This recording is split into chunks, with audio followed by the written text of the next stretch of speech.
Welcome back, Dama Boots.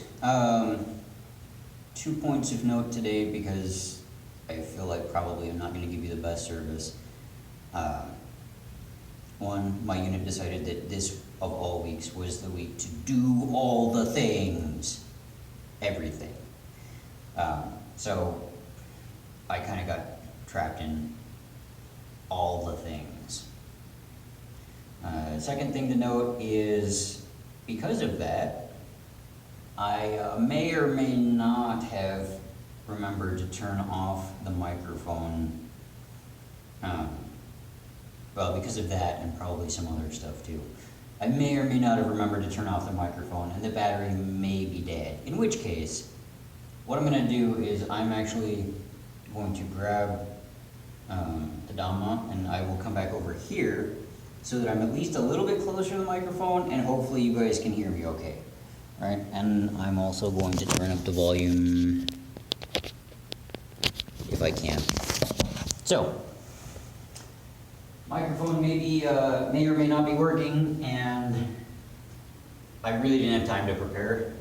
I really didn't have time to put together the service, so I'm going to do one I kind of have done a bunch of times before, and it's going to sound kind of canned. I do apologize, I really do. So, with that said, what we're looking at today is part of the Chakravarti Sikhanada Sutta, which means it is the wheel-turning monarch scripture, where the Buddha talks about what a Dharma-living wheel-turning monarch does, and how he does it, and how it, or she does it, and how that's supposed to affect people. Right, so let's go ahead and get right into it. For those who have a copy of In the Buddha's Words, I'm on page 140. For those who don't have a copy, by all means, this is a book to get. It's really good. The translation is awesome. And the texts, while they are all Theravada texts, they are very concise and to the point. The editor knows what he's doing. The editor is Bhikkhu Bodhi, by the way. So, In the Buddha's Words, Bhikkhu Bodhi, I know it's on Amazon. It's also, it's a Wisdom Pub, so it should be on Wisdom's catalog as well. In fact, I'm pretty sure it is, because I was looking at it just a little bit ago. But, main point, grab a copy of this if you don't have one already. If you do, I'm on page 140, and we're looking at number 4, all the way to number 6 on page 141. It'd be a lot of reading, Grant, trust me, I know. But we'll get right into it, and I'll kind of discuss some of it in a very brief fashion after reading the Dharma, okay? So, or actually, we're going to start at number 5. Sorry, not number 4.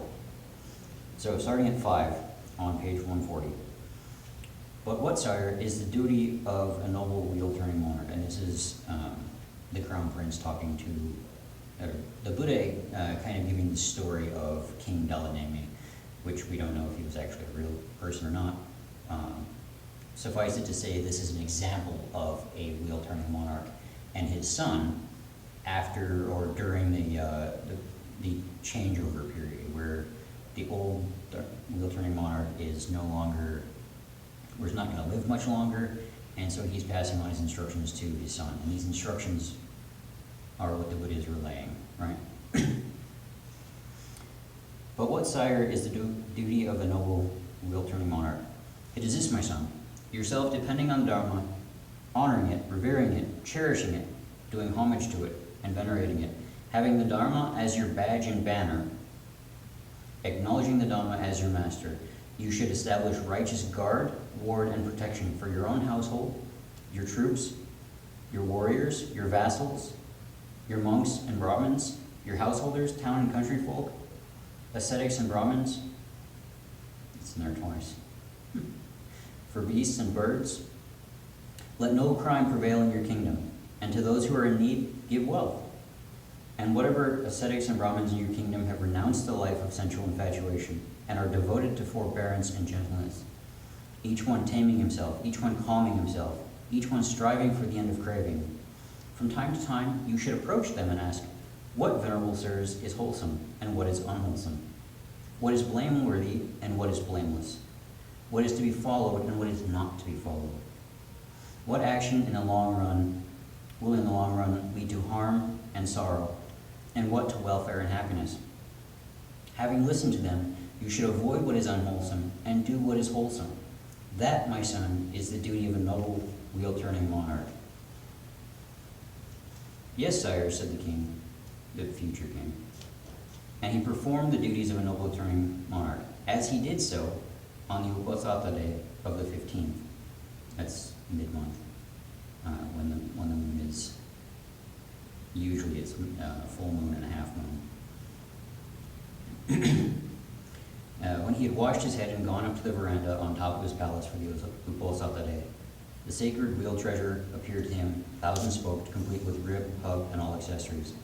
Then the king thought, I've heard that when a duly anointed warrior king sees such a wheel on the day of the 15th, he'll become a wheel-turning monarch. May I become such a monarch? Then rising from his seat, covering one shoulder with his robe, the king took a gold vessel in his left hand, sprinkled the wheel with his right hand, and said, May the noble treasure turn. May the noble wheel treasure conquer. And the wheel turned to the east, and the king followed it with his fourfold army. Here we have to be very clear. He's not talking about like infantry, armor, cavalry, and so forth. He's talking about the fourfold army, which is monks, nuns, laymen, laywomen, right? Fourfold. That's what he's talking about. So, with that army, such as it is, he followed it. And in whatever country the wheel stopped, the king took up residence with his fourfold army. And those who opposed him in the eastern region came and said, Come, your majesty, welcome. We are yours, your majesty. Rule us, your majesty. And the king said, Do not take life. Do not take what is not given. Do not commit sexual misconduct. Do not tell lies. Do not drink intoxicating drinks. Enjoy your possessions as before. Okay. And those who had opposed him in the eastern region became his subjects, because if those are the 5 rules that he's laying down, he's saying, this is what you got to do, and you can enjoy your possessions, and I'm not going to stop you. I mean, that's probably the least imposition a government has ever produced in probably in all of history. So we're clearly not talking about humans here. We're talking about a special brand of leader. Then the wheel turned south, west, and north. Then the wheel treasure, having conquered the lands from sea to sea, returned to the royal capital and stopped before the king's palace as he was trying to case, as if to adorn the royal palace. That's how you know you've made it as a wheel-turning king. When the wheel treasure stops in front of your house, you know that you've become the wheel-turning king. So what do we have here, right? We have basic instructions for kings being moral, kings being ethical, or in this case, leaders. We can substitute leaders in for kings because we don't have kings here, right? We can substitute leaders in. So leaders being moral and leaders being ethical, leaders asking wise personnel what is good and what is bad, and then doing good instead of doing bad, or not doing bad. And then we also see here in the leader's instructions, right? I said it was the least governance probably of any government ever in the history of the world. Well, I didn't say quite that, but now I'm saying it, so roll with it. But what he's giving here are the 5 lay precepts, right? So we can kind of think of this wheel-turning king, or this wheel-turning leader, maybe this is the Buddha. Is it a bit of a stretch to say that? I don't know. Maybe. But here you have the wheel-turning leader saying, laying down 5 clear rules, which obviously we as Buddhists vowed to do anyway, but hey, it never hurts to have, the leader saying, this is what you do, or actually, this is what you don't do. I'm not doing that anyway. Hey, great, everybody's happy. We all work together, right? So do not take life. Do not take what is not given. Do not commit sexual misconduct. Do not tell lies. Do not drink intoxicating drinks. Basically, yeah. I mean, how much of that is a problem? How much of that is hard to do? The only one that we in the armed forces are probably going to have an issue with is that their first one, right? Do not take life. And even there, right, what we're looking at here is we have to understand it in the context that it was given, right? It was not given to warriors, but the Buddha did understand war. You can look at the war between Ajatasattu and Pajanasat. And we can look at what the Buddha said there. He didn't take a side in that war. He didn't say it was good. He said these guys are all going to suffer from their conflict. But he did eventually say, this one, Pajanasat, because he is doing this for moral reasons, is going to suffer less. They're eventually going to win, and they're eventually going to take down this, Ajatasattu, which happened. And at that time, the Buddha was quite clear in saying, yeah, nobody's not suffering here. Everybody's suffering through conflict, right? Sometimes it's necessary because when you have an aggressor, such as Ajatasattu, you have to stop them out of compassion for those that he is hurting, right? You have to stop them. So sometimes you have to look at this and say, okay, do not take life, but you have to look at it from a much broader standpoint and say, is me not taking this one life going to going to cause a whole lot more death, right? Because then I'm culpable for all of these deaths because I could have stopped that one, right, from doing all of this stuff. So that's really the only way that we can justify what we do as Buddhists in the military, is by saying, we're not here to kill, to maim, to destroy. We are here to stop people from hurting others. We are here to stop those who would aggress against others and say, no, you don't do that. That's not legal. That's not legit. That's not moral. That's not ethical. We're going to stop you because these people don't deserve that torture. They don't deserve that suffering. They don't deserve that pain. We're going to stop you so you can't do that. So you can't cause that negative karma to them and to yourself. And yeah, sometimes people aren't going to listen to that. We know that. Which sometimes means that you have to take whatever measures are necessary. Yes, sometimes that does mean taking life. You try not to as best you can. You do everything that you can to avoid doing that. But sometimes there are going to be individuals out there who they're just not going to listen. They're just not going to stop until they have gotten what they want, which is death and murder and destruction. And your job is to stop them, because that is never legitimate. It is never legitimate to hurt others it is never legitimate to hurt others who are not hurting you or not hurting somebody else. Right? So that's what we have to look at. So aside from that, we're looking here at the 5 lay precepts, and are any of them particularly challenging to follow? Not really. Right? The first one, situations may arise that in which it's not possible to do that. Most of the time, it is possible to not do that too. Right? Most of the time, taking life is not something that you need to do. most of the time, taking life is not something that you actually do. Simple as that. Right?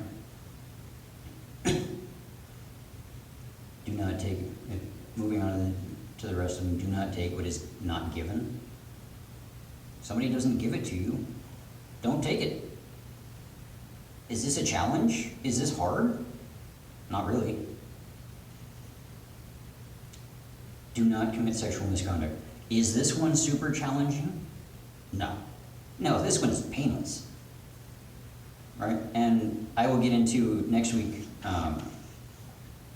actually we can probably go into that now a little bit. So the Buddha does list, he has a whole list of exactly what that means. Right? So, what the Buddha defines as sexual misconduct, and I have this in here as, where is this one from? Oh, the Majjhima Nikaya, the Salayyaka Sutta. Okay. So, what the Buddha defines as sexual misconduct here is a person who has intercourse with people who are protected by their mother and father, brother, sister, relatives, who have a spouse, who are protected by law, and who are already engaged. Those are the people you do not engage in sexual conduct with. Is that hard to do? I mean, what kind of category are we talking about here? We're talking about people who are already married, people who are about to be married, people who, let's see, protected by mother and father, that's children. This is not hard stuff, right? You don't have sexual conduct with them. This is painless.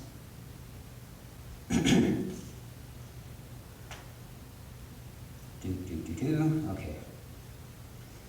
Do not tell lies. This one, I mean, granted, we probably all do this, you know, on rare occasions, on some occasions, maybe some of us on more occasions than others. It's not hard if you're doing the right thing to be honest about it. It's not hard if you're doing the right thing to not lie about what you're doing. Right? That's not hard. May not always be pleasant for those around you, but it's not hard. Right? And then the last one, do not drink intoxicating drinks. For those of you who are deployed, yeah, you got this one in the bag. For those of you who are not deployed, is it really that hard? Is it? I mean, obviously here what the Buddha is talking about does not include things like medicine, right? Certain medicines do have alcohol content. They do have certain intoxicating qualities.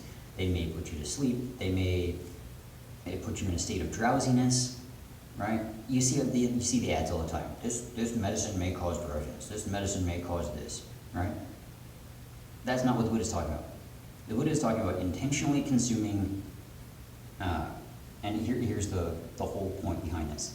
He's talking about intentionally consuming substances, beverages that are designed specifically to do that, right? To draw you away from awareness of reality. Alcohol is a prime example.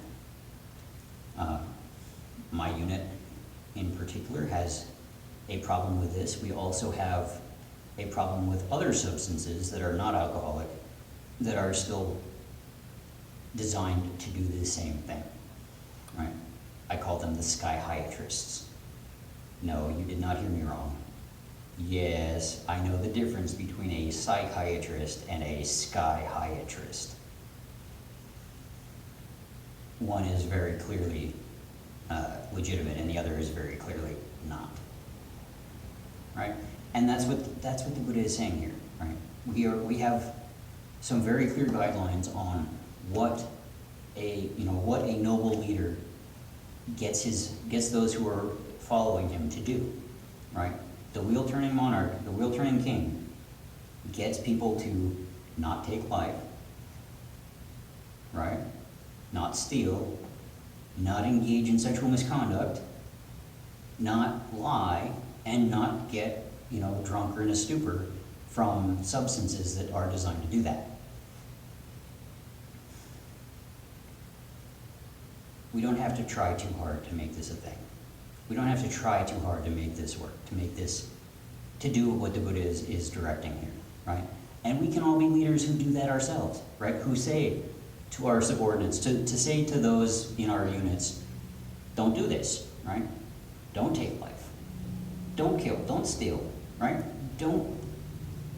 We sometimes get into this problem where people think they can do whatever they want with other people. Clearly not legitimate. Clearly not right. You tell them it's not right, and that is how you operate, right? You don't do that yourself. You don't direct them to. In fact, you direct them not to do that. And you say, this is not what you do, right? We can all be wheel-turning monarchs. We can all be, this righteous leader. We can all be that. We have the capacity within us. All we have to do is do as we do and do as we say, right? We provide the example. We can provide that. We can be the example ourselves, and we can advise others to follow that too. That's how we become righteous leaders. That's how we become wheel-turning monarchs of a sort. Anybody think you can't do that? I think you can, and I think you should. So I'm going to end it there because, like I said, I really didn't have this prepared, and I do apologize for that. This is going to go down as probably one of the worst ones that I do. Next week I should have a better time because we shouldn't have anywhere near the activity at my unit, and I should have enough time to properly prepare a reasonably decent service. So for those of you, I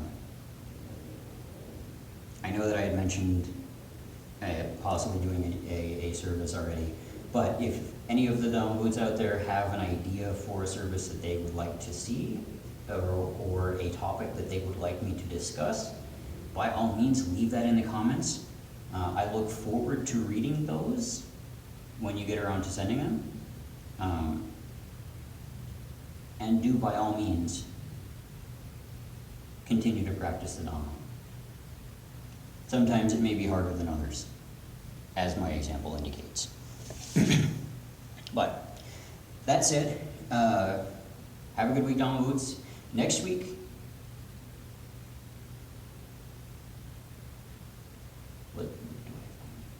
oh, actually, you know what?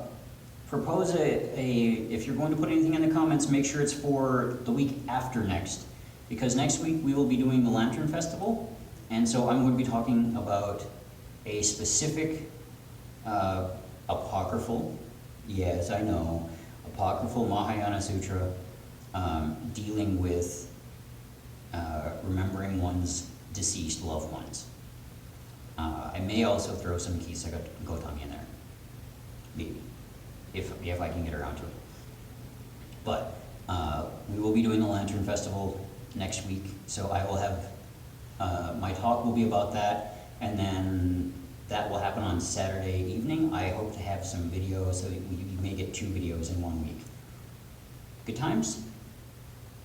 Okay. Alright, for now, Dhamma Boots salute. It was good to have you, and I look forward to seeing you next week too.